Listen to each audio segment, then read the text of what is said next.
the best academy. Hi everyone, welcome to Harish academy. ఈరోజు current అఫైర్స్లో భాగంగా each and every టాపిక్ని మనము డీటెయిల్గా డిస్కస్ చేసుకుందాం. ఇవాళ మన ఫస్ట్ టాపిక్ ఇంటర్నేషనల్ రిలేషన్స్కి సంబంధించి ఇండియా మొరాకో కంట్రీ మధ్య రిలేషన్స్. మనం ప్రీవియస్ క్లాస్లో డిస్కస్ చేసుకున్నాం. డిఫెన్స్ మినిస్టర్ రాజ్నాథ్ సింగ్ గారు ఫర్ ద ఫస్ట్ టైం తొలిసారిగా మొరాకో కంట్రీ పర్యటనకు వెళ్ళారు.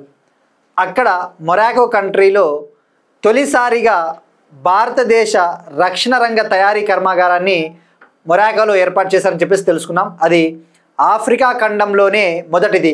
ఓవరాల్గా చెప్పాలి అంటే భారతదేశ రక్షణ రంగ తయారీ కర్మాగారము ఇండియాలో కాకపోకుండా ఫర్ ద ఫస్ట్ టైం వేరే కాంటినెంట్లో outside of the India నెలకొల్పడం అదే తొలిసారి. సో ఆ పర్యటనలో భాగంగా ఇండియా మొరాకో రిలేషన్స్ గురించి మనం తెలుసుకోవాలి. ఏదైనా ఎంఓయు కుదిరిందా తెలుసుకోవాలి. డిఫెన్స్ మినిస్టర్ రాజ్నాథ్ సింగ్ గారు సెప్టెంబర్ 22 నుంచి సెప్టెంబర్ 23 వరకు ఈ మొరాకో కంట్రీలో పర్యటిస్తూ ఉన్నారు. అక్కడ మొరాకోలో టాటా అడ్వాన్స్డ్ సిస్టమ్స్ లిమిటెడ్ కంపెనీకి చెందిన ఆర్మర్డ్ వీల్స్ వెహికల్కి సంబంధించి, ఈ యుద్ధ వాహనాలకు సంబంధించి ఒక మ్యానుఫ్యాక్చరింగ్ ప్లాంట్ని ఏర్పాటు చేశారు. ఆ మ్యానుఫ్యాక్చరింగ్ ప్లాంట్ని ప్రారంభించారు. ఆఫ్టర్ దట్ ఒక ఎంఓయు, ఈ డిఫెన్స్ సెక్టార్ కోఆపరేషన్కి సంబంధించి, ఈ రక్షణ రంగ సహకారానికి సంబంధించి బోత్ కంట్రీస్ మధ్య ఒక ఎంఓయు కుదిరింది. ఈ ఎంఓయు ఆఫ్రికన్ కంట్రీ, ఈ యొక్క ఏదైతే మొరాకో కంట్రీ ఉందో నార్త్ ఆఫ్రికన్ కంట్రీ, ఇక్కడ మీరు మ్యాప్ అబ్జర్వ్ చేస్తే ఇది ఉత్తర ఆఫ్రికా దేశం, నార్త్ ఆఫ్రికన్ కంట్రీ. దీని క్యాపిటల్ రబత్. ఈ రబత్లో ఇండియాకి మొరాకోకి మధ్య డిఫెన్స్ సెక్టార్ కోఆపరేషన్ ఎంఓయు కుదిరింది.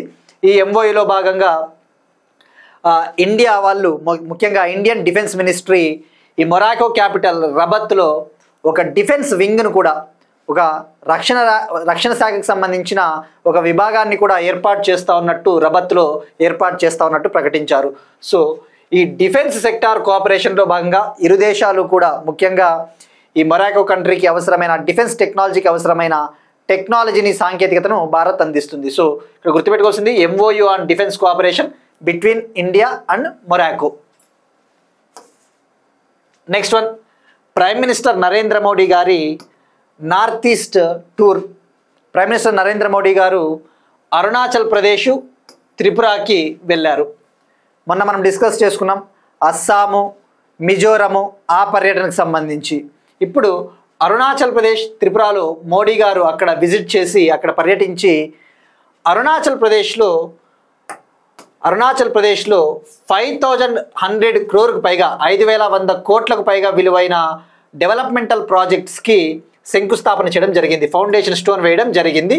ఇక ఈ 5100 కోట్లకు పైగా విలువైన ప్రాజెక్టులకు శంకుస్థాపనలో భాగంగా అరుణాచల్ ప్రదేశ్లో 2 హైడ్రో పవర్ ప్రాజెక్ట్స్ను కూడా నిర్మించడానికి ఫౌండేషన్ స్టోన్ వేయడం జరిగింది. మనకి ఎగ్జామ్ పాయింట్ ఆఫ్ వ్యూలో ఆ హైడ్రో ప్రాజెక్ట్స్ ఏంటో తెలుసుకోవాలి. అరుణాచల్ ప్రదేశ్ మనం ఆల్రెడీ డిస్కస్ చేసుకున్నాం. 2025 నుంచి 2035 డికేడ్ ఆఫ్ హైడ్రో పవర్గా ప్రకటించింది.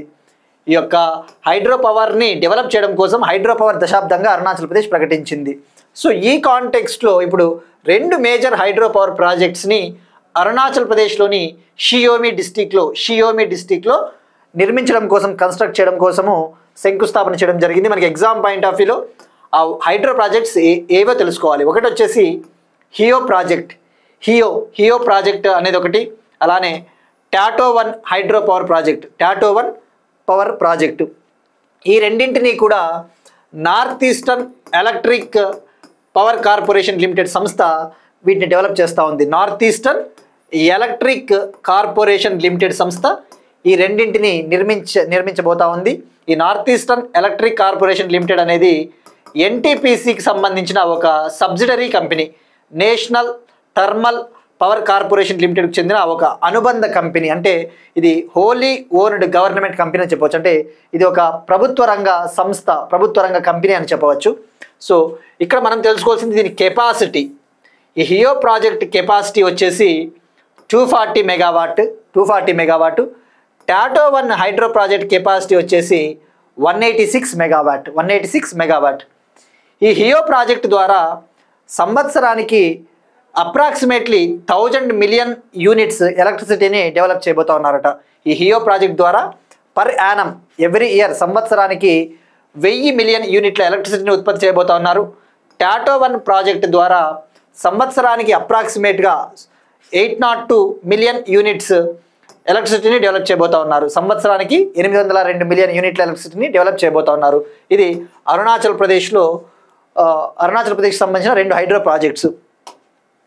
ఇక త్రిపుర పర్యటనకు వస్తే, after that Arunachal Pradesh visit అయిపోయిన తర్వాత త్రిపురలో ప్రసాద్ స్కీమ్ కింద ఇది మినిస్ట్రీ ఆఫ్ టూరిజం 2014-15లో 2014-15 సంవత్సరంలో టూరిజం మంత్రిత్వ శాఖ ఇండియాలో టూరిజంని డెవలప్ చేయాలి అని చెప్పేసి ఈ ప్రసాద్ స్కీమ్ కింద రిలీజియస్ సర్క్యూట్స్ ఆధ్యాత్మిక ప్రదేశాలను అభివృద్ధి చేయాలి అని చెప్పేసి ప్రసాద్ స్కీమ్ని లాంచ్ చేసింది. ఈ ప్రసాద్ స్కీమ్లో భాగంగా త్రిపురలో ఒక శక్తిపీఠం ఉంది. ఇండియాలో హిందువులు పూజించే శక్తిపీఠాలలో 51 శక్తిపీఠాస్ ఉంటాయి. ఆ 51 శక్తిపీఠాస్లో ఒక శక్తిపీఠం అమ్మవారి టెంపుల్, మాతా త్రిపుర సుందరి టెంపుల్ని డెవలప్ చేయాలి, ఈ ప్రసాద్ స్కీమ్ కింద ఈ టెంపుల్ని అభివృద్ధి పరచాలి అని చెప్పేసి దానికి సంబంధించిన డెవలప్మెంటల్ వర్క్స్కి శంకుస్థాపన చేయడం జరిగింది. సో మాతా త్రిపుర సుందరి దేవి టెంపుల్ వచ్చేసి ఇది త్రిపురలో ఉంటుంది. మీరు ఇక్కడ అబ్జర్వ్ చేస్తే ఈ టెంపుల్ని కూర్మపీఠం అని కూడా పిలుస్తారు. కూర్మపీఠం ఎందుకంటే ఈ టెంపుల్ ఉన్న కొండ షేప్ వచ్చేసి తాబేలు ఆకారంలో ఉంటుందట, లైక్ టర్టిల్ షేప్లో ఉంటుంది. సో అందుకు ఈ యొక్క టెంపుల్ని కూర్మపీఠం అని కూడా పిలుస్తారు. ఈ టెంపుల్కి మోర్ దాన్ 500 ఇయర్స్ హిస్టరీ ఉందట, 500 ఏళ్లకు పైగా చరిత్ర ఉంది. సో ఇక్కడ ప్రసాద్ స్కీమ్ అంటే, ప్రసాద్ అంటే అబ్రివేషన్ వచ్చేసి pilgrimage rejuvenation and spiritual augmentation drive. Pilgrimage rejuvenation and spiritual augmentation drive. ఈ యొక్క ఆధ్యాత్మిక పర్యాటక క్షేత్రాలను డెవలప్ చేసే స్కీమే ప్రసాద్ స్కీమ్. గుర్తుపెట్టుకోవాల్సింది ministry of tourism.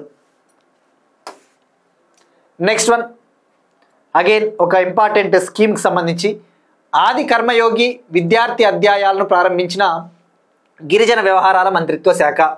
Ministry of tribal affairs started or launched Adi Karmayogi విద్యార్థి student chapters. Ministry of tribal affairs launched Adi Karmayogi student chapters. మరి ఇవి ఎక్కడ లాంచ్ చేశారు? ఆది కర్మయోగి స్కీమ్ గురించి ఫస్ట్ మనం తెలుసుకోవాలి, తర్వాత ఈ విద్యార్థి అధ్యాయాలు ఏంటో మనకు అర్థమవుతుంది.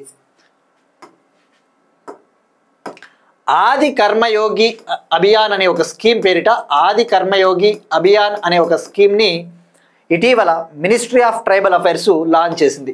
ఈ స్కీమ్ ముఖ్య ఉద్దేశము ఇండియాలో ఈ ట్రైబల్ ఏరియాస్లో నివసిస్తూ ఉన్న పీపుల్స్ని లీడర్స్గా తీర్చిదిద్దాలి. ముఖ్యంగా స్టూడెంట్స్ని, ఈ ట్రైబల్ స్టూడెంట్స్ ఎవరైతే ఉంటారో వాళ్ళని లీడర్లుగా తీర్చిదిద్దడం కోసము లాంచ్ చేసిన ఒక ప్రోగ్రామే ఆది కర్మయోగి అభియాన్. ఇది world's largest tribal leadership movement అని చెప్పవచ్చు. ఇది ప్రపంచంలోనే అతిపెద్ద ఒక లీడర్షిప్ మూమెంట్, ఉద్యమం అని చెప్పవచ్చు. ఇందులో భాగంగా సుమారుగా 1 lakh ట్రైబల్ విలేజెస్లో, అప్రాక్సిమేట్లీ ఇన్ 1 lakh ట్రైబల్ విలేజెస్లో, 1 లక్ష గిరిజన విలేజెస్లలో 20 లక్షల ట్రైబల్ లీడర్స్ని డెవలప్ చేయాలి. ఈ 1 lakh ట్రైబల్ విలేజెస్లో nearly approximately 20 lakh tribal student లీడర్స్ని తయారు చేయాలి అన్నదే ఈ స్కీమ్ ముఖ్య ఉద్దేశము. ఈ 1 lakh ట్రైబల్ విలేజెస్ అనేవి 550 డిస్ట్రిక్ట్స్లలో ఉంటాయి. భారతదేశంలోని 550 డిస్ట్రిక్ట్లలో, ఇండియాలోని 550 డిస్ట్రిక్ట్స్లలో ఈ 1 lakh ట్రైబల్ విలేజెస్ ఉంటాయి. అందులోంచి లీడర్స్ని తయారు చేయడం జరుగుతుంది. మరి ఈ Adi Karmayogi Abhiyan 1 lakh tribal villages, 550 districts, these are spanned across 30 states and UTs. ఇవి ఈ 1 lakh ట్రైబల్ విలేజెస్ అనేవి ఇండియాలోని 30 రాష్ట్రాలు మరియు యూటీలు కలిపితే 30 రాష్ట్రాలు మరియు యూటీలలో ఈ ఆది కర్మయోగి అభియాన్ని ఇంప్లిమెంట్ చేయబోతా ఉన్నారు, అమలు చేయబోతా ఉన్నారు.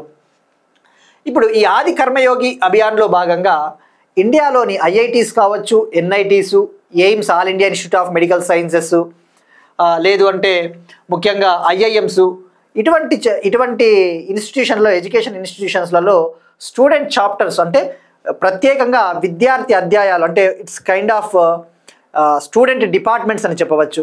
ఆ డిపార్ట్మెంట్స్ని ఏర్పాటు చేయడం ద్వారా ఈ యొక్క ట్రైబల్ స్టూడెంట్స్ని లీడర్లుగా తీర్చిదిద్దవచ్చు.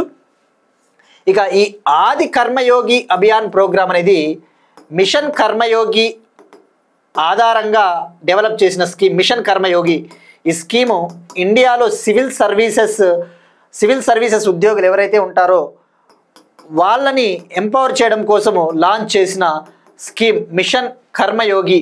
మిషన్ కర్మయోగి కింద కెపాసిటీ బిల్డింగ్ ఆఫ్ అఫీషియల్స్ చేపడతారు. మిషన్ కర్మయోగి ఆధారంగా దీన్ని లాంచ్ చేయడం జరిగింది. ఇక ఈ ఆది కర్మయోగి అభియాన్లో భాగంగానే ప్రస్తుతం మినిస్ట్రీ ఆఫ్ ట్రైబల్ అఫైర్స్ ఆది సేవా పరువును కూడా అమలు చేస్తూ ఉంది. 17 సెప్టెంబర్ నుంచి అక్టోబర్ 2 వరకు ఆది సేవా పరువు పేరిట ఈ ట్రైబల్ పీపుల్స్కి సంబంధించి ఈ సర్వీస్ని ఇంప్రూవ్ చేయాలి, సేవా గుణాన్ని, ఈ క్లీన్లీనెస్ స్వచ్ఛతను అభివృద్ధి పరచాలి అని చెప్పేసి ఆది సేవా పరువుని లాంచ్ చేయడం జరిగింది. సో ఇది ఆది కర్మయోగి అభియాన్ ప్రోగ్రాంలో భాగంగా. Next one, National socialist council of Nagaland. K అంటే ఇక్కడ కప్లాంగ్ పై నిషేధాన్ని మరో 5 సంవత్సరాలు పొడిగించిన ప్రభుత్వం. National socialist council of Nagaland, national socialist council of Nagaland. ఇక్కడ బ్రాకెట్లో కే అంటే కప్లాంగ్ అనేది ఒక ఫ్యాక్షన్, ఒక తెగ కప్లాంగ్. ఈ NSCN-K ఈ యొక్క ఆర్గనైజేషన్ పైన బ్యాన్ని మరో 5 years ఎక్స్టెండ్ చేసింది మినిస్ట్రీ ఆఫ్ హోమ్ అఫైర్స్. హోంమంత్రిత్వ శాఖ బ్యాన్ని ఎక్స్టెండ్ చేసింది. మరి దీనికి ప్రధాన కారణము ఈ national socialist council of Nagaland Khaplang అనే యొక్క ఈ గ్రూపు నాగాలాండ్లో, ముఖ్యంగా నాగాలాండ్లో ఉన్న నాగాస్ ఎవరైతే ఉంటారో వాళ్లకు ఒక సపరేట్ స్టేట్ కావాలి, it's like A separate country, ఒక ప్రత్యేక దేశం కావాలి అన్నట్టుగా వాళ్ళు అక్కడ ఎక్కువగా ఇండియాకి వ్యతిరేకంగా అన్లాఫుల్ యాక్టివిటీస్లో పాల్గొంటూ ఉన్నారు. అన్లాఫుల్ యాక్టివిటీస్ అంటే ఈ చట్ట విరుద్ధమైన కార్యక్రమాలు, దేశ సార్వభౌమత్వానికి సమగ్రతకు భంగం పాటించేలా కొన్ని కార్యక్రమాలు చేపడుతున్నారు. These organisations are getting involved in activities which are unlawful, which are against to the territorial integrity of the country, which are against to the territorial integrity and sovereignty of the country. So ఇప్పుడు ఈ యొక్క ఆర్గనైజేషన్ని, అలానే ఈ ఆర్గనైజేషన్కి సంబంధించిన affiliated organisations, అనుబంధ సంస్థలు ఏవైతే ఉంటాయో వాటిపైన అన్లాఫుల్ యాక్టివిటీస్ ప్రివెన్షన్ యాక్ట్ 1967 కింద, అన్లాఫుల్ యాక్టివిటీస్ ప్రివెన్షన్ యాక్ట్ 1967 కింద ఈ బ్యాన్ని విధించడం జరిగింది. ఈ బ్యాన్ని ఎక్స్టెండెడ్ ఫర్ అనదర్ 5 years, మరో 5 సంవత్సరాలు పొడిగించింది. ఈ సెప్టెంబర్ 28 నుంచే ఈ బ్యాన్ అమల్లోకి రాబోతోంది. ఇక్కడ తెలుసుకోవాల్సింది అన్లాఫుల్ యాక్టివిటీస్ ప్రివెన్షన్ యాక్ట్ 1967. దీని ముఖ్య ఉద్దేశం ఇండియాలో ఎవరైనా వ్యక్తులు కావచ్చు లేదంటే ఆర్గనైజేషన్స్ చట్టవిరుద్ధమైన కార్యక్రమాలు, భారతదేశ సార్వభౌమత్వానికి సమగ్రతకు భంగం కలిగించేలా చర్యలు తీసుకుంటే వాటిని గుర్తించి వాళ్లకు జైలు శిక్ష విధించడం జరుగుతుంది. అది లైఫ్ ఇంప్రిజన్మెంట్, జీవిత ఖైదు కావచ్చు, లేదంటే ఈవెన్ కొన్ని కేసెస్లో డెత్ పెనాల్టీని కూడా విధించడం జరుగుతుంది. Under this unlawful activities prevention act 1967, whether it can be individual or any organization which is involved in unlawful activities, they will be treated with severe punishment. అది life imprisonment అన్న కావచ్చు, death penalty కూడా ఉంటుంది. మరి for example ఎవరైనా ఉగ్రవాదులతో links ఉన్నాయనుకోండి, ఇటీవల ఆంధ్రప్రదేశ్లో కూడా ఒక వ్యక్తిని అరెస్ట్ చేయడం జరిగింది. ఈ ఉగ్రవాద సంబంధించిన కూటములతో లింక్స్ ఉన్నాయని చెప్పేసి.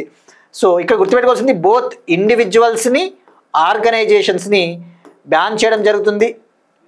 ఇక మరి ఇందులో ఇండియన్ నేషనల్స్కి ఎవరైతే చట్టవిరుద్ధంగా కార్యకలాపాలు చేపడతా ఉంటారో ఇండియన్స్ కావచ్చు, అలానే ఫారిన్ నేషనల్స్ విదేశీయులు కూడా ఎవరైనా ఈ ఇండియన్ సావరీనిటీకి భంగం కలిగించేలా చర్యలు తీసుకుంటే చట్టవిరుద్ధ కార్యక్రమాల్లో ఫారినర్స్కి కూడా శిక్ష విధించడం జరుగుతుంది. సెంట్రల్ గవర్నమెంట్కి అబ్సల్యూట్ పవర్స్ ఉంటాయి, కేంద్ర ప్రభుత్వానికి సర్వ హక్కులు ఉంటాయి చట్టం కింద. సో ఇక్కడ గుర్తుపెట్టుకోవాల్సింది it is applicable to both Indians and foreign nationals who are involved in unlawful activities. ఇది ఊఫా యాక్ట్. ఇప్పుడు ఈ ఊఫా యాక్ట్ కింద దీన్ని బ్యాన్ చేయడం జరిగింది. ఇక ఈవెన్ మార్చ్ 2025లో కూడా central government ministry of home affairs Jammu కాశ్మీర్లో 2 ఆర్గనైజేషన్స్ని బ్యాన్ చేసింది. మార్చ్ 2025లో గవర్నమెంట్ ఆఫ్ ఇండియా జమ్మూ కాశ్మీర్కు చెందిన జమ్మూ అండ్ కాశ్మీర్ ఇత్తిహాదుల్ ముస్లిమీన్ అనే ఒక ఆర్గనైజేషన్ని, అలానే అవామీ యాక్షన్ కమిటీ అనే 2 ఆర్గనైజేషన్స్ని ఈ అన్లాఫుల్ అసోసియేషన్గా ప్రకటించి వాటిపైన 5 years బ్యాన్ వేయడం జరిగింది. సో మనకి ఎగ్జామ్లో ఈ యాక్ట్ గురించి అడగవచ్చు, లేదు అంటే ఇటీవల ఏ ఆర్గనైజేషన్స్ని బ్యాన్ చేయడం జరిగిందని కూడా అడగవచ్చు. సో ఈ 3 అయితే గుర్తుపెట్టుకోండి. ఇవి 2 ఈ Nagaland council. Next one urban డెవలప్మెంట్కి సంబంధించి అస్సాంలో పట్టణ జీవనం మరియు వాతావరణ స్థితిస్థాపకతను పెంచడానికి Indian government Asian development bank $125 million loan అగ్రిమెంట్పై ఒక ఒప్పందం కుదిరింది. ఏషియన్ డెవలప్మెంట్ బ్యాంక్ ఇండియన్ గవర్నమెంట్కి ఏషియన్ డెవలప్మెంట్ బ్యాంక్కి ఈ అస్సాంలో ఈ ప్రజల జీవన విధానాలను మెరుగుపరచడానికి, ముఖ్యంగా అర్బన్ ఏరియాస్లో ఎవరైతే నివసిస్తూ ఉంటారో ఆ అర్బన్ లివబిలిటీ స్టాండర్డ్స్ని ఇంప్రూవ్ చేయడం కోసము, మరియు వాతావరణ స్థితిస్థాపకత అనగా క్లైమేట్ రెసిలియన్స్, ఏవైనా వాతావరణ మార్పులు, వరదలు అటువంటి వచ్చినప్పుడు వాటిని తట్టుకునేలాగా ఇన్ఫ్రాస్ట్రక్చర్ని, మౌలిక వసతుల్ని డెవలప్ చేయడం కోసం, ఫర్ ఎగ్జాంపుల్ ఫ్లడ్స్ వచ్చినట్టయితే ఆ ఫ్లడ్స్ని తట్టుకునేలాగా flood diversion channels, storm water managements, drainage సిస్టమ్ని డెవలప్ చేయడము, లేదంటే ఇన్స్టిట్యూషనల్ రీఫార్మ్స్ తీసుకురావడము, సంస్థాగతంగా సంస్కరణలు తీసుకురావడము, కెపాసిటీ బిల్డింగ్ ఆఫ్ పీపుల్ అంటే ప్రజలకి అక్కడ ఇటువంటి విపత్తులు వచ్చినప్పుడు శిక్షణ ఇవ్వడము, వీటి కోసం అస్సాంలో వీటిని ఇంప్రూవ్ చేయడం కోసము గవర్నమెంట్ ఆఫ్ ఇండియాకి మరియు ఏడీబీకి మధ్య $125 million లోన్ అగ్రిమెంట్. ఈ ఏడీబీ మనకి ఈ లోన్ అందించడం జరుగుతుంది. ఇక మనం డిస్కస్ చేసుకున్నాం ఆగస్ట్ మంత్లోనే Indian government Asian development bank ఉత్తరాఖండ్లో టూరిజంని డెవలప్ చేయడం కోసం, ఉత్తరాఖండ్లో సస్టైనబుల్ టూరిజం కోసం, ఈ పర్యాటక రంగాన్ని సుస్థిరంగా అభివృద్ధి చేయడం కోసము $126 million లోన్ అగ్రిమెంట్ కూడా కుదిరింది. సో అది గుర్తుపెట్టుకోండి. ఇక్కడ పెద్ద డిఫరెన్స్ లేదు. $126 million agreement between India and ADB for development of sustainable tourism in Uttarakhand. Now $125 million agreement for Assam. ఇక ఏడీబీ విషయానికి వస్తే ఏషియన్ డెవలప్మెంట్ బ్యాంక్ అనేది ఏషియా ప్రాంతంలోను మరియు పసిఫిక్ ప్రాంతంలో కంట్రీస్ని డెవలప్ చేయడం కోసము, సోషో ఎకనామిక్ డెవలప్మెంట్ కోసము, సస్టైనబుల్ డెవలప్మెంట్ కోసం, సామాజిక ఆర్థిక అభివృద్ధి కోసము, సుస్థిర అభివృద్ధి కోసము లోన్స్ ఇస్తూ ఉంటుంది ఏడీబీ. ఇది 1966లో ఏర్పాటైంది. 1966. దీని హెడ్ క్వార్టర్స్ మనీలా ఫిలిప్పైన్స్. ఇందులో 69 కంట్రీస్ ఉంటాయి. 69 కంట్రీస్ గుర్తుపెట్టుకోండి. ఏడీబీలో అంటే కేవలం ఏషియా కంట్రీస్ మాత్రమే ఉండవు, ఈ out side of the Asia countries కూడా ఉంటాయి, ఆసియా దేశాలు కానివి కూడా ఉంటాయి. ఈ 69 కంట్రీస్లో 50 కంట్రీస్ ఏషియా ప్రాంతానికి చెందినవి, మరో 19 కంట్రీలు outside of the Asia అంటే పసిఫిక్, యూరప్ అటువంటి ప్రాంతాలకు చెందిన కంట్రీస్ 19 ఉన్నాయి. ఇందులో ఇండియా కూడా మెంబర్. ఆ విషయం గుర్తుపెట్టుకోండి. India is also a member of ADB. ఇది ఇండియా ఏడీబీ లోన్ అగ్రిమెంట్. ఇప్పుడు ఒక క్వశ్చన్ చూద్దాం. ఇది ఇటీవల హిందీ దివాస్ సందర్భంగా ఒక రాష్ట్రంలో 5వ అఖిల భారత రాజభాష సమ్మేళనాన్ని నిర్వహించారు. అది ఎక్కడ జరిగింది? Recently on the occasion of Hindi Divas 5th all India official language conference held in which part of the state? ఇటీవల 5వ రాజభాష సమ్మేళన్ 2025 జరిగింది. ఎక్కడ జరిగింది? ఇది ట్రై చేయండి. అలానే ఆ హిందీ దివాస్ ఎప్పుడు, అలానే 8th షెడ్యూల్లో ఎన్ని లాంగ్వేజెస్ ఉన్నాయి? 8th షెడ్యూల్లో కాన్స్టిట్యూషన్ గుర్తించిన భాషలు ఎన్ని, అలానే ఒరిజినల్గా ఎన్ని భాషలు ఉన్నాయి? ఈ 8వ షెడ్యూల్లో ఒరిజినల్గా ఎన్ని భాషలు ఉన్నాయి? ఇది ట్రై చేయండి. ఇక మనం నిన్న అడిగిన క్వశ్చన్ వచ్చేసి పిఎం మిత్ర పార్క్స్కి సంబంధించి మినిస్ట్రీ ఆఫ్ టెక్స్టైల్స్ 2021లో ఈ టెక్స్టైల్ సెక్టార్ని డెవలప్ చేయడం కోసము 7 పిఎం మిత్ర పార్క్స్ని డెవలప్ చేయాలని చెప్పేసి ఒక నోటిఫికేషన్ రిలీజ్ చేసింది. అందులో బ్రౌన్ ఫీల్డ్ ఉన్నాయి, గ్రీన్ ఫీల్డ్ ఉన్నాయి. ఇక green field PM Mitra textile parks వచ్చేసి గ్రీన్ ఫీల్డ్ ఉత్తరప్రదేశ్ లక్నో ఒకటి, గుజరాత్లోని నవసిరి గ్రీన్ ఫీల్డ్, కర్ణాటకలోని కలబుర్గి గ్రీన్ ఫీల్డ్, తమిళనాడులోని విరుధనగర్ గ్రీన్ఫీల్డ్, మధ్యప్రదేశ్లోని దార్ గ్రీన్ఫీల్డ్, ఇక తెలంగాణలోని వరంగల్ బ్రౌన్ఫీల్డ్, మహారాష్ట్ర అమరావతి బ్రౌన్ఫీల్డ్. ఇటీవల ప్రైమ్ మినిస్టర్ మోడీ గారు మధ్యప్రదేశ్ పర్యటనకు వెళ్ళినప్పుడు దార్ టెక్స్టైల్ పార్క్ని ప్రారంభించారు. ఇది India's first PM Mitra textile park. అలానే ఇండియాస్ లార్జెస్ట్ ఈ మధ్యప్రదేశ్లో లాంచ్ చేసిన Dhar textile park India's largest PM Mitra textile park. At the same time it is India's first PM Mitra textile park. Next one ఎకానమీకి సంబంధించి logistics ease across different states 2025 ranking. Logistics ease across different states LEADS 2025 రిపోర్ట్ని union commerce and industry minister పరిశ్రమల మంత్రి పీయూష్ గోయల్ గారు న్యూఢిల్లీలో release చేశారు. ఇక్కడ logistics అనే వర్డ్ మనకి ఫస్ట్ ఐడియా ఉండాలి. ఇక్కడ మీరు అబ్జర్వ్ చేస్తే ఇమేజ్లో ఇది ఒక పోర్ట్ దగ్గర సమ్ కైండ్ ఆఫ్ గూడ్స్ అన్నీ ఉన్నాయి. మనం ఫర్ ఎగ్జాంపుల్ ఒక పోర్ట్ నుంచి ఇంకో కంట్రీకి ఏవైనా గూడ్స్ని ట్రాన్స్పోర్ట్ చేయాలి, రవాణా చేయాలి అంటే ఫస్ట్ ఆ పోర్ట్ దగ్గరికి ఆ గూడ్స్ తీసుకురావాలి. ఆ గూడ్స్ని తీసుకురావాలి అంటే మనకి సప్లై చైన్ అనేది స్ట్రాంగ్గా ఉండాలి. అంటే ఏంటి, ఆ యొక్క పోర్ట్ దగ్గరికి గూడ్స్ని తీసుకొని రావాలి అంటే రోడ్డు మార్గాలు, రైలు మార్గాలు, రైలు ట్రాన్స్పోర్ట్, రోడ్డు ట్రాన్స్పోర్ట్ పర్ఫెక్ట్గా ఉండాలి. అలా పర్ఫెక్ట్గా ఉంటేనే అవి ఇన్ టైంలో ఆ గూడ్స్ రీచ్ అవుతాయి అన్నమాట. దీన్నే లాజిస్టిక్స్ అంటారు. లాజిస్టిక్స్ ఇండియాలో ఈ లాజిస్టిక్స్ కాస్ట్స్ ఎక్కువ, ఎందుకంటే సరైన ట్రాన్స్పోర్ట్ ఫెసిలిటీస్ లేకపోవడం వల్ల.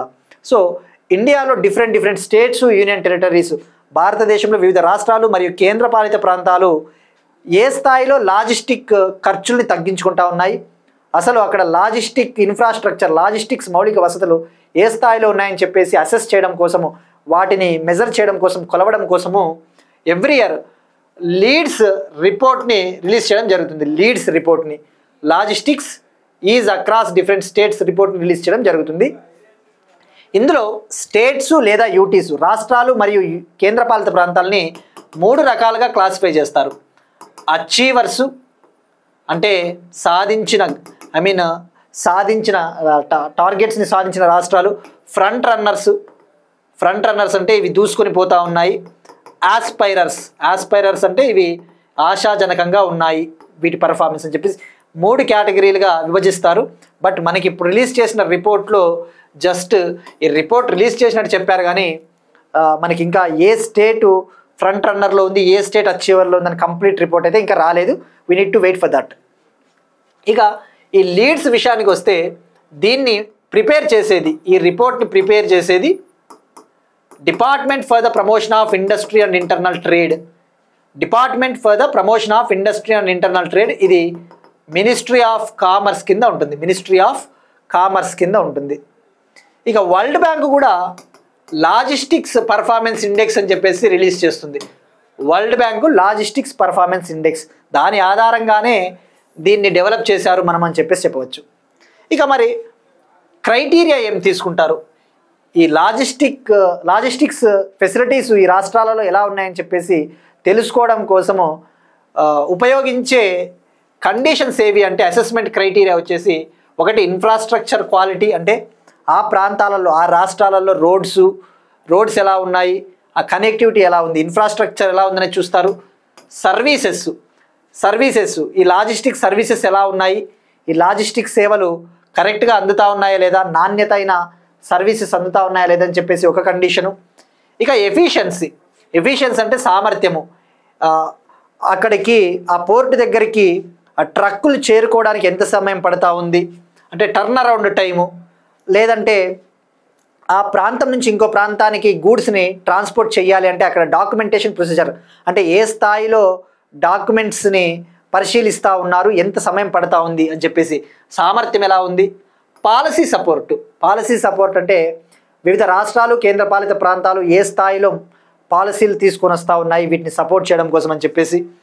ఇక స్టేక్ హోల్డర్ పర్సెప్షన్, ముఖ్యంగా ఈ లాజిస్టిక్స్కి సంబంధించి ఇండస్ట్రీ ఏమనుకుంటా ఉంది. ఫర్ ఎగ్జాంపుల్ ఆంధ్రప్రదేశ్, తెలంగాణలో లాజిస్టిక్ వసతులు ఏ స్థాయిలో ఉన్నాయని చెప్పేసి ఇండస్ట్రియలిస్టులు ఎలా భావిస్తూ ఉన్నారు, వాళ్ళ పర్సెప్షన్ ఎలా ఉంది. సో ఈ 5 క్రైటీరియా మనకి చాలా ఇంపార్టెంట్. గుర్తుపెట్టుకోండి, infrastructure quality, services, efficiency, policy support, stakeholder perception. ఇటువంటివి తప్పకుండా స్టేట్మెంట్స్లలో ఇస్తాడు. గ్రూప్ 2 అటువంటి ఎగ్జామ్స్లలో స్టేట్మెంట్స్ ఇస్తాడు. Which of the following statements are true regarding LEADS 2025 అంటాడు. లీడ్స్ 2025 ర్యాంకింగ్కి సంబంధించి క్రింది వాటిలో ఏవి నిజమన్నప్పుడు మనకి క్రైటీరియా కూడా గుర్తుండాలి. నెక్స్ట్ వన్, ప్రధానమంత్రి ఉజ్వల యోజన. ప్రధానమంత్రి ఉజ్వల యోజన ఈ స్కీమ్ కింద 2025-26 ఫినాన్షియల్ ఇయర్కి గాను 2025-26 ఆర్థిక సంవత్సరానికి గాను గవర్నమెంట్ ఆఫ్ ఇండియా మరో 25 లక్షల ఎల్పిజి కనెక్షన్స్కి ఆమోదం తెలిపింది. For the financial year 2025-26 under Pradhan Mantri Ujjwala Yojana government of India gave approval for the 25 lakh LPG connections. ఈ ప్రధానమంత్రి ఉజ్వల యోజన ఈ స్కీమ్ ముఖ్య ఉద్దేశము ఉమెన్కి, ముఖ్యంగా పూర్ హౌస్ హోల్డ్స్, ముఖ్యంగా ఎవరైతే బిలో పావర్టీ లైన్ ఈ యొక్క బిలో పావర్టీ లైన్ కింద ఉంటారో మహిళలకి, వాళ్ళకి LPG connections, deposit free LPG connections, ఈ యొక్క గ్యాస్ కనెక్షన్స్ ఇవ్వడం అనమాట దాని ముఖ్య ఉద్దేశము. తద్వారా వాళ్ళ ఆరోగ్యాన్ని కూడా మెరుగుపరచవచ్చు అని చెప్పేసి దీని ముఖ్య ఉద్దేశం.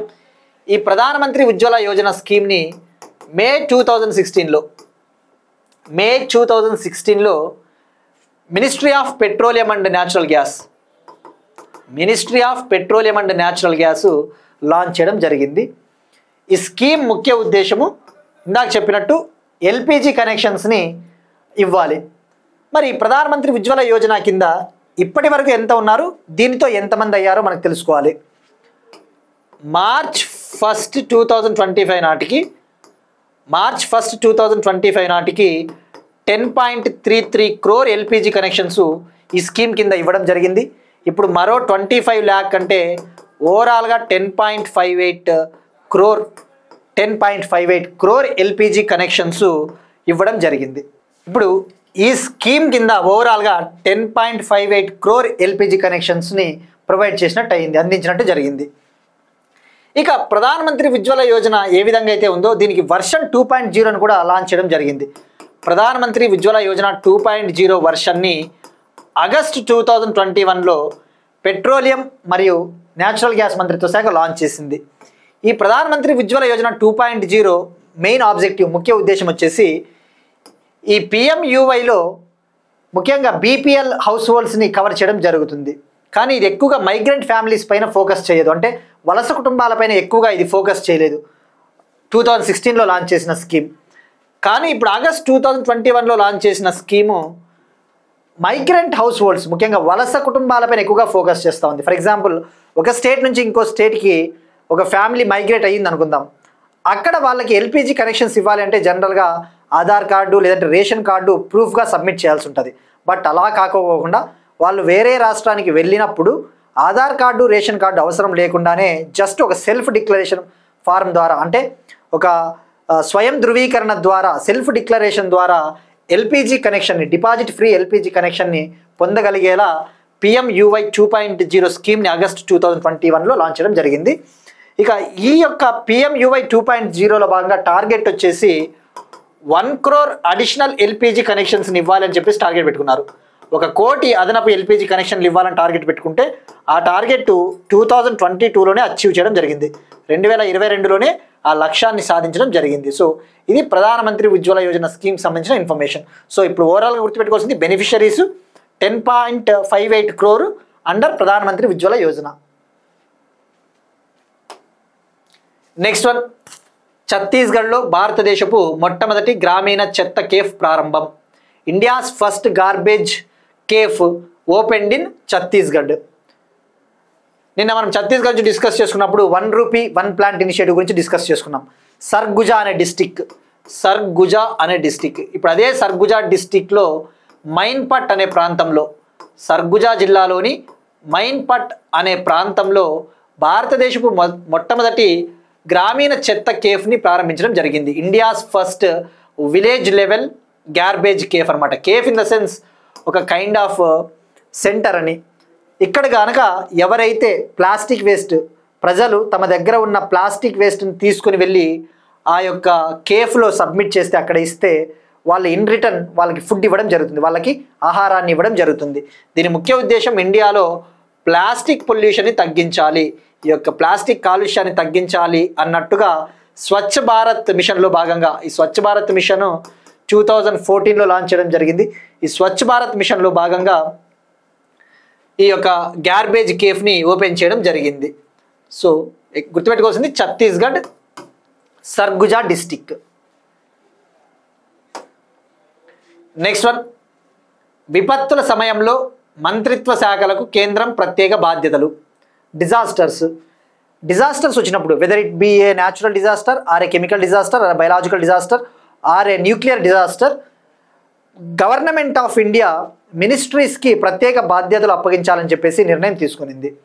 ఇండియాలో డిఫరెంట్ మినిస్ట్రీస్ ఉన్నాయి. For example ministry of health and family welfare, ministry of Jal Shakti, ministry of mines, ministry of defence.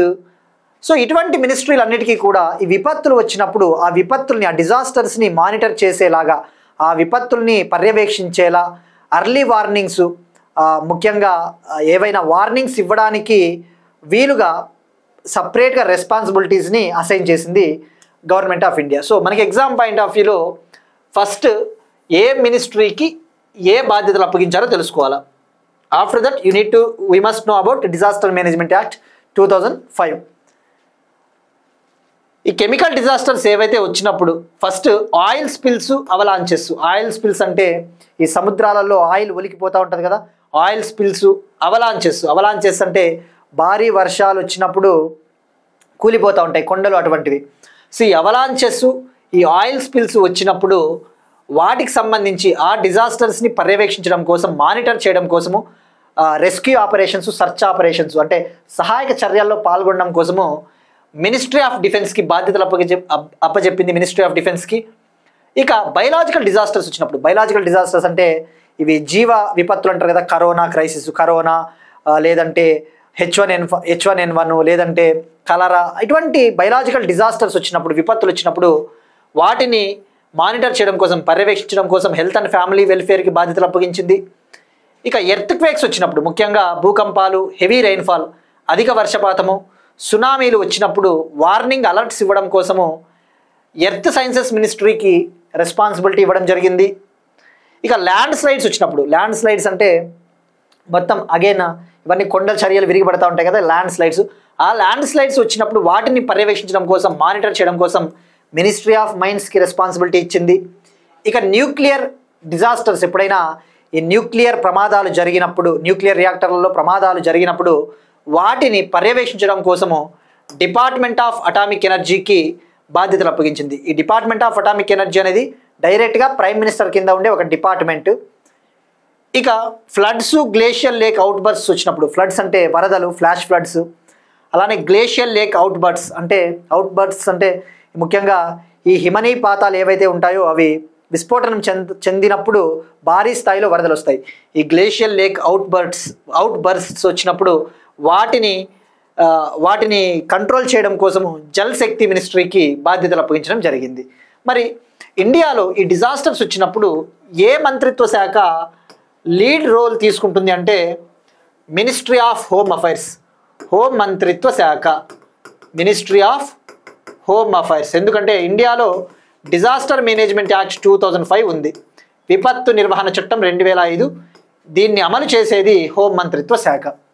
ఈ డిజాస్టర్ మేనేజ్మెంట్ కింద 3 టైర్ స్ట్రక్చర్ ఉంటుంది. 3 టైర్ స్ట్రక్చర్ అంటే ఈ విపత్తుల్ని మేనేజ్ చేయడం కోసం, నిర్వహించడం కోసం నేషనల్ లెవెల్లో నేషనల్ డిజాస్టర్ మేనేజ్మెంట్ అథారిటీ ఉంటుంది, దీనికి ప్రధానమంత్రి అధ్యక్షత వహిస్తాడు.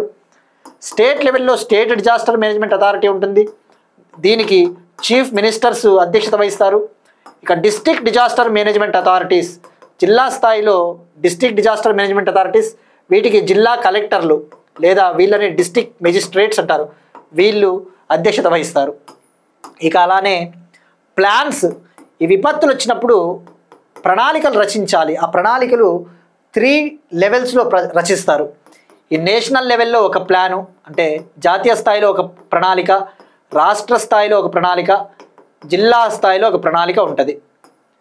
ఇక ఈ యాక్ట్ కింద నేషనల్ డిజాస్టర్ రెస్పాన్స్ ఫోర్స్ కూడా ఉంటుంది. నేషనల్ డిజాస్టర్ రెస్పాన్స్ ఫోర్స్ ఉంటుంది, జాతీయ విపత్తు రెస్పాన్స్ ఫోర్సు. ఇక అలానే ఫండ్స్ ఉంటాయి, నేషనల్ డిజాస్టర్ రెస్పాన్స్ ఫండ్ మరియు స్టేట్ డిజాస్టర్ రెస్పాన్స్ ఫండ్స్ ఉంటాయి, స్టేట్ డిజాస్టర్ రెస్పాన్స్ ఫండ్స్ ఉంటాయి.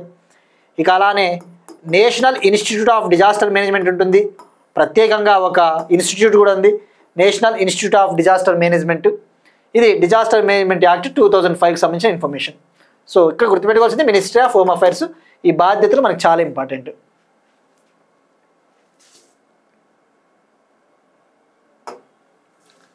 Next one, 71st national film awards, 71వ జాతీయ చలనచిత్ర అవార్డులు. ఇవి ఆగస్ట్ 2025లోనే అనౌన్స్ చేశారు, ఆగస్ట్ 1, 2025న. ఇవాళ సెప్టెంబర్ 23న న్యూఢిల్లీలో ప్రెసిడెంట్ ద్రౌపది ముర్ము గారు ఈ అవార్డుల్ని ప్రజెంట్ చేశారు. మనకి ఎగ్జామ్ పాయింట్ ఆఫ్ వ్యూలో ఈ అవార్డ్స్ ఎవరికి ఇచ్చారో మనం తెలుసుకోవాలి, ఏ అవార్డ్స్ వచ్చాయో తెలుసుకోవాలా. 71st నేషనల్ ఫిల్మ్ అవార్డ్స్, వీటిని ఈ అవార్డ్స్ని పర్యవేక్షించేది, ప్రకటించేది ministry of information and broadcasting, సమాచార మరియు ప్రసార మంత్రిత్వ శాఖ. ఈ అవార్డ్స్ వచ్చేసి 71st నేషనల్ ఫిల్మ్ అవార్డ్స్ 2025.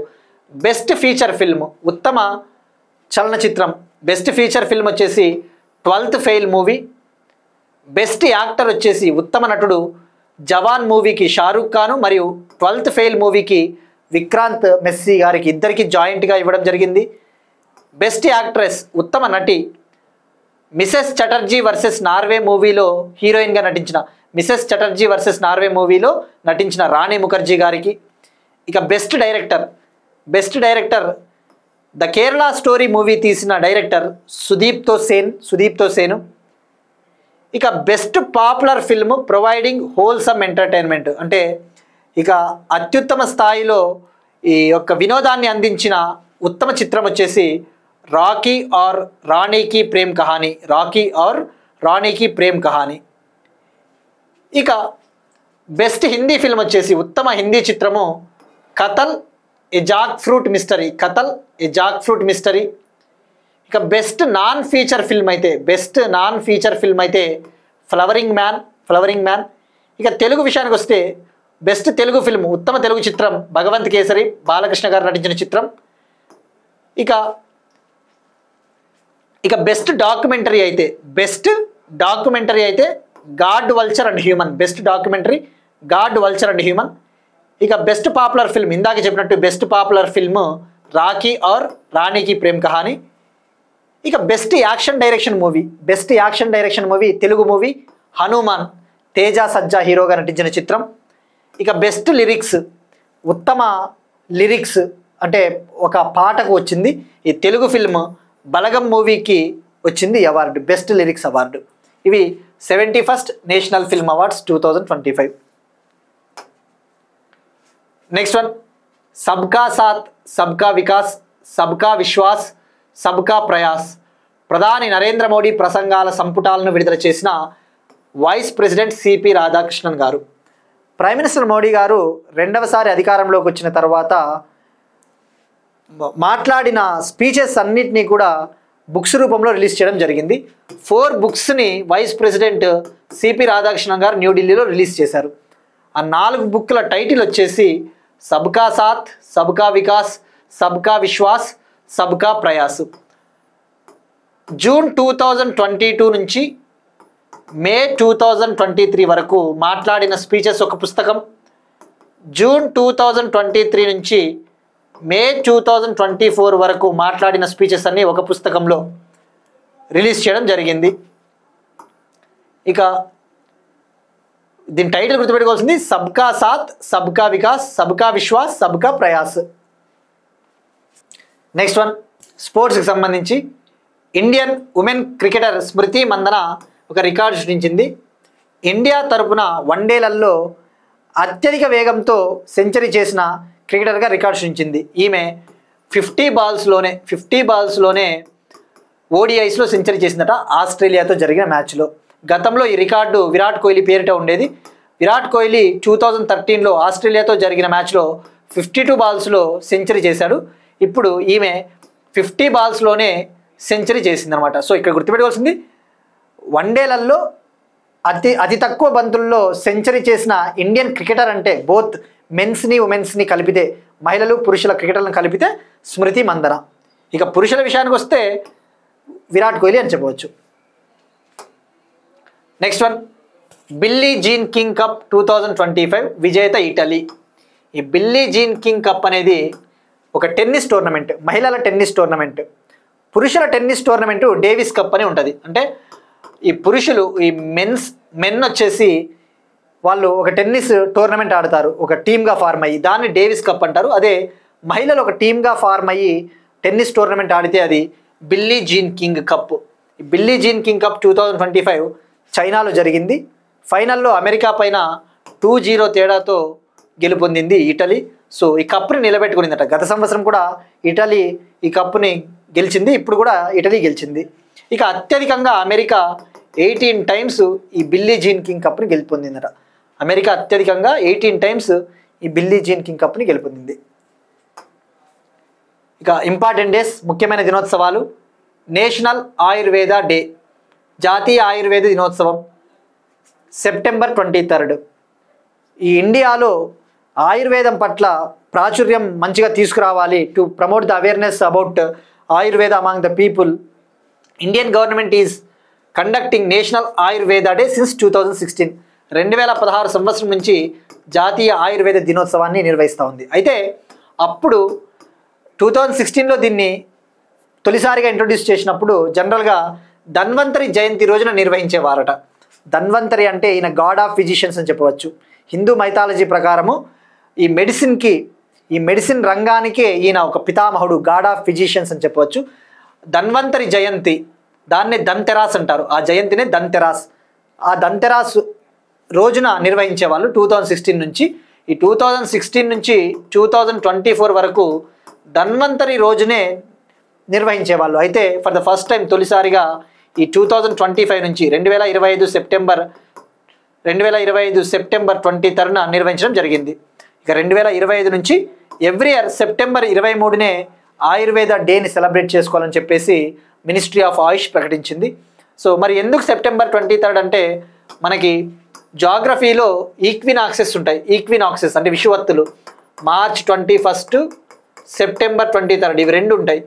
ఈ మార్చ్ 21, సెప్టెంబర్ 23న సన్ రైస్ డైరెక్ట్గా ఈక్వేటర్ పైన పడతాయి.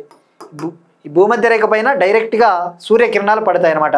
అందుకే ఈ సెప్టెంబర్ 23 అయినా మార్చ్ 21 అయినా ఆ రెండు రోజులలో డే మరియు నైట్ ఈక్వల్గా ఉంటాయి. పగలు ఎంత సమయం ఉంటుందో రాత్రి కూడా అంతే సమయం ఉంటుంది. సో ఆ సెప్టెంబర్ 23న ఈ నేచర్లో పర్ఫెక్ట్ బ్యాలెన్స్ ఉంటుంది, ఈ యొక్క ప్రకృతిలో చాలా బ్యాలెన్స్ ఉంటుంది అని చెప్పేసి, సో ఇది చాలా బెస్ట్ డే అని చెప్పేసి సెప్టెంబర్ 23న నేషనల్ ఆయుర్వేద డేగా సెలబ్రేట్ చేసుకోవాలని చెప్పేసి నిర్ణయం తీసుకునేది గవర్నమెంట్ ఆఫ్ ఇండియా. సో ఈ సంవత్సరం 10th ఎడిషన్, ఆ విషయం గుర్తుపెట్టుకోండి. ఈసారి మనం జరుపుకుంటా ఉన్నది 10వ ఆయుర్వేద దినోత్సవం. ఇక థీమ్ వచ్చేసి 2025 థీమ్ వచ్చేసి Ayurveda for people and planet. Ayurveda for people and planet. ఇవి ఇవాల్టి కరెంట్ అఫైర్స్. మనం ఒకసారి క్విక్గా రీక్యాప్ చూద్దాం. రక్షణ రంగ సహకారంపై India Morocco MOU. Arunachal Pradesh మరియు త్రిపురలలో ప్రధాని మోదీ పర్యటన. ఆది కర్మయోగి విద్యార్థి అధ్యాయాలను ప్రారంభించిన ట్రైబల్ మినిస్ట్రీ.